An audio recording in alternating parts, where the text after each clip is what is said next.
Hi friends, welcome to cine family 2. ప్రముఖ స్టార్మా ఛానల్లో ప్రసారమవుతున్న super hit serial Nag Panchami. Nag Panchami serial heroine Darshini Gowda. దర్శిని గౌడ ఈ సీరియల్లో పంచమి క్యారెక్టర్లో నటిస్తూ తెలుగులో మొదటి సీరియల్తోనే తనకంటూ ప్రత్యేకమైన గుర్తింపును, సక్సెస్ను అందుకుంటుంది.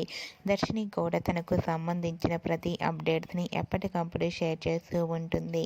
అయితే రీసెంట్గా Nagapanchami serial heroine Darshini Gowda Padmamohana TV award 2023లో స్పెషల్ జ్యూరీ అవార్డు అందుకున్న ఫొటోస్ను షేర్ చేసింది. ఆ ఫొటోస్లో దర్శిని గౌడ అవార్డు అందుకుంటూ చాలా హ్యాపీగా కనిపించింది. ఆ ఫొటోస్ చూసిన వారంతా దర్శినికి కంగ్రాచ్యులేషన్స్ని కామెంట్ రూపంలో తెలియజేస్తున్నారు. మీరు కూడా దర్శిని గౌడ అవార్డు అందుకున్న విన్నింగ్ ఫొటోస్ను ఇప్పుడు మా వీడియోలో చూసేయండి. ఈ వీడియో మీకు నచ్చినట్లయితే మీ అభిప్రాయాన్ని మీ కామెంట్ రూపంలో తెలియజేస్తూ లైక్ చేయండి, షేర్ చేయండి. మరిన్ని ఇంట్రెస్టింగ్ అండ్ లేటెస్ట్ అప్డేట్స్ కోసం మా సినీ ఫ్యామిలీ 2 ఛానల్ని సబ్స్క్రైబ్ చేసుకోండి.